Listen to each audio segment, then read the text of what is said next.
Anil Ravipudi next cinema గురించి update అందుతుంది. ఒక ఉద్యమంలాగా నడిపిస్తాడు ప్రాజెక్ట్ అనుకున్న దగ్గర నుంచి. ఎక్కడ ల్యాగులు ఉండవు. మన కళ్యాణ్ రామ్ గారి లుక్ ఒకటి చూసాం కదా. కళ్యాణ్ రామ్ మీద రీసెంట్గా ఒక పాట ఒకటి షూట్ చేశారు. అనౌన్స్మెంట్ వచ్చిన దగ్గర నుంచి రిలీజ్ వరకు ల్యాగ్ లేకుండా సినిమాని ఆయన మూవ్ చేసుకుంటూ తీసుకెళ్ళిపోతాడు.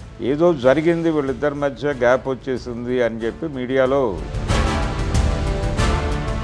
రాజేంద్ర ప్రసాద్, వెంకటేష్, కళ్యాణ్ రామ్ ఆ సీన్స్ ఎలా ఉంటాయి అనేది. భరద్వాజ గారు, అనిల్ రావిపూడి నెక్స్ట్ సినిమా గురించి అప్డేట్ అందుతుంది. మన కళ్యాణ్ రామ్ గారి లుక్ ఒకటి చూసాం కదా. అవును, లేదు ఆయన సినిమాని ఒక ఉద్యమంలాగా నడిపిస్తాడు ప్రాజెక్ట్ అనుకున్న దగ్గర నుంచి. ఎక్కడ ల్యాగులు ఉండవు. అంటే సినిమాలో ల్యాగులు ఉంటాయా లేదా గొడవ పక్కన పెట్టేస్తే, అనౌన్స్మెంట్ వచ్చిన దగ్గర నుంచి రిలీజ్ వరకు ల్యాగ్ లేకుండా సినిమాని ఆయన మూవ్ చేసుకుంటూ తీసుకెళ్ళిపోతాడు. అది ప్రమోషన్ నడుస్తూ ఉంటుంది, ప్యారలల్గా జనాలతో రెగ్యులర్ కాంటాక్ట్లో ఉంటాడు ఆయన. ఆ కనెక్టివిటీ మెయింటైన్ చేస్తూ ఉంటాడు. ఏం జరుగుతోందో, ఎవరు వస్తున్నారో సెట్స్కి, ఎవరి మీద ఏ రోజు ఏ సీన్ షూట్ అవుతోందో కూడా ప్రపంచానికి చెప్పి అప్డేట్లో ఉంచటం. ఈ అప్డేటింగ్ ప్రోగ్రామ్ అనేది రిలీజ్ వరకు నడుస్తుంది. సో ఈ రెగ్యులర్ అప్డేట్స్లో రకరకాల విషయాలు ప్రపంచానికి చెప్తూ వెళ్తున్నాడు ఆయన. ఆ ప్రాసెస్లో కళ్యాణ్ రామ్ మీద రీసెంట్గా ఒక పాట ఒకటి షూట్ చేశారు. అయిపోయింది. స్టిల్ దాంట్లో అనుకుంటా బయటకు వదిలేరు. బయటకు వదిలిన స్టిల్ అందులోనే. ఓకే. ఇద్దరు హీరోయిన్లు, కీర్తి సురేష్ తర్వాత కృతి శెట్టి వీళ్ళు కూడా పార్టిసిపేట్ చేశారు ఆ పాటలో అనేది ఒక అప్డేట్ బయటకు వచ్చేసింది. అంటే ఎవరో మాట్లాడటమో లేకపోతే ఎవరో కనుక్కుని చెప్పటమో కాదు, నేరుగా యూనిట్ నుంచే అప్డేట్స్ ఫ్లోట్ అయిపోతూ ఉంటాయి మార్కెట్లోకి. అదేలేండి. అలర్ట్గా ఉంచటం, సినిమాని ఒక రకంగా లైవ్లో ఉంచి జనాల్ని ప్రిపేర్ చేసుకుంటూ వెళ్ళిపోతాడు ఆయన.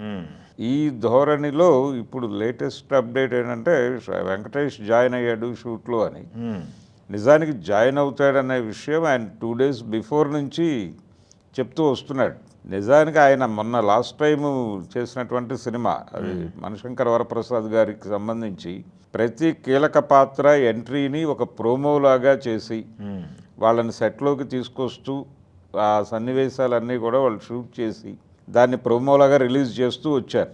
అది నయనతార కావచ్చు, మిగిలిన ఆర్టిస్టులు అందరికీ అలాగే జరిగింది. వెంకటేష్కి ఒక ప్రోమో రిలీజ్ చేశాడు, ఈ రోజు నుంచి సెట్లోకి వచ్చాడు ఆయన అని. అదే పద్ధతిలో ఇప్పుడు వెంకటేష్ గారు ఎంట్రీ ఇచ్చేసాడు సెట్లోకి. ఇక కంటిన్యూ అయిపోతుంది ఆయన క్యారెక్టరు, ఆయనకు సంబంధించిన సన్నివేశాలు. అలా ఇప్పుడు ఒక క్యూరియస్ అంశం ఏంటంటే, ఈ సినిమాకు సంబంధించి బయట జరుగుతున్న చర్చ ఈ మధ్య కాలంలో, అంటే రాజేంద్ర ప్రసాద్, అనిల్ రావిపూడి వాళ్ళ బాండింగ్ గురించి ప్రపంచానికి తెలుసు. ఒక దశలో ఆయన నా కొడుకు అన్నట్టుగా కూడా మాట్లాడాడు రాజేంద్ర ప్రసాద్. ఆ తర్వాత గ్యాప్ వచ్చింది వీళ్ళ మధ్య. వరుసగా 2-3 సినిమాల్లో తనకు కనిపించలేదు. లాస్ట్ టైం మణిశంకర్ వరప్రసాద్ గారిలోనూ లేడు, అంతకుముందు సంక్రాంతికి వస్తున్నాంలోనూ ఆయన కనిపించలేదు. ఏదో జరిగింది, వీళ్ళిద్దరి మధ్య గ్యాప్ వచ్చేసింది అని చెప్పి మీడియాలో వార్తలు మొదలైనాయి. అది షూటింగ్లో ఏదో ఘర్షణ అన్నారు కొంతమంది. రాజేంద్ర ప్రసాద్ గారి హై హ్యాండెడ్నెస్ అనిల్కి నచ్చట్లేదు అని కొంతమంది వార్తలు వండారు. ఇలా నడుస్తున్నటువంటి టైంలో ఇప్పుడు కొత్త సర్ప్రైజింగ్ ఏంటంటే, ఆయన కూడా జాయిన్ అయ్యాడు షూటింగ్లో అని.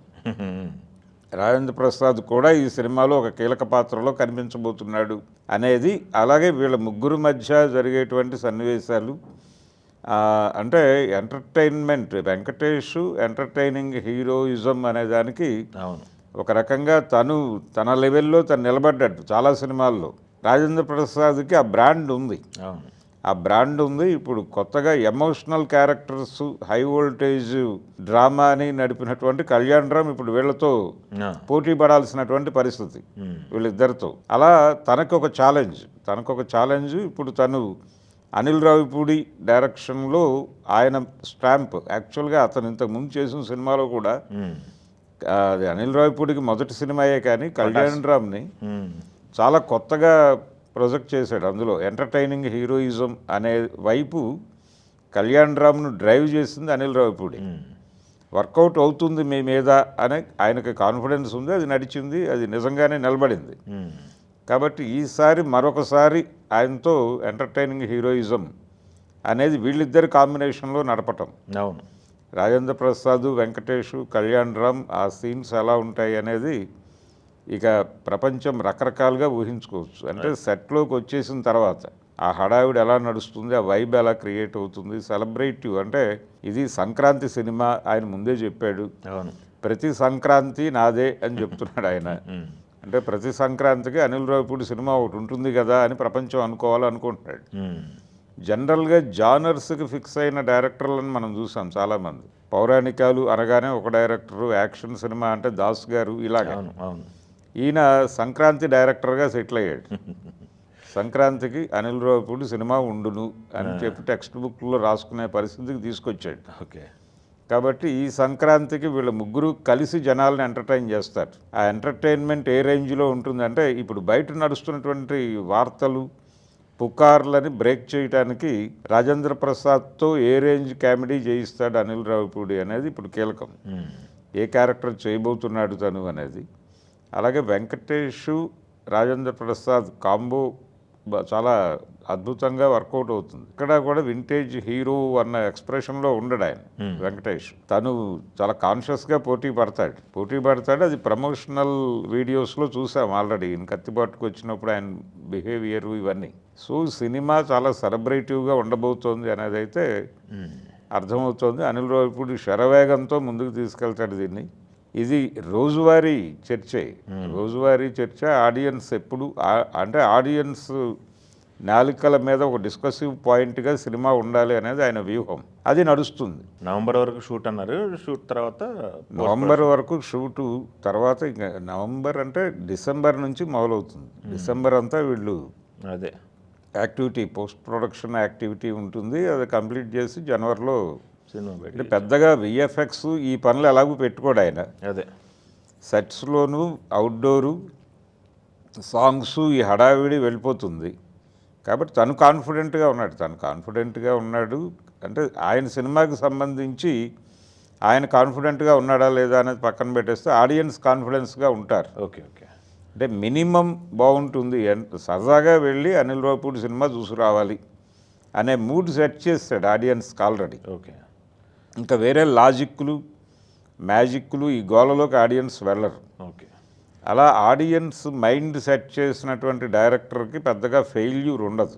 గతంలో చాలామంది అలా సెట్ చేసిన వాళ్ళే కమర్షియల్గా బిగ్ డైరెక్టర్స్గా నిలబడ్డారు. అవును. మన్మోహన్ దేశాయి లాంటి డైరెక్టర్ల సినిమాల్లో లాజిక్ వెతకటం కన్నా కూడా సినిమాతో ట్రావెల్ అవ్వటం మంచిది అని చెప్పేవాళ్ళు. అదే పద్ధతిలో అనిల్ రావిపూడి కూడా తనకంటూ ఒక ఇమేజ్ సెట్ చేసుకుని వెళ్ళిపోతున్నాడు.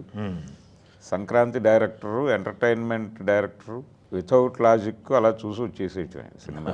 ఓకే అండి. అంటే సినిమాని సినిమాగా చూసి వచ్చేయటం. దానిలో ఇక సందేశం ఉందా లేదా అనేటువంటి సందేహాలు పెట్టుకోనక్కర్లేదు.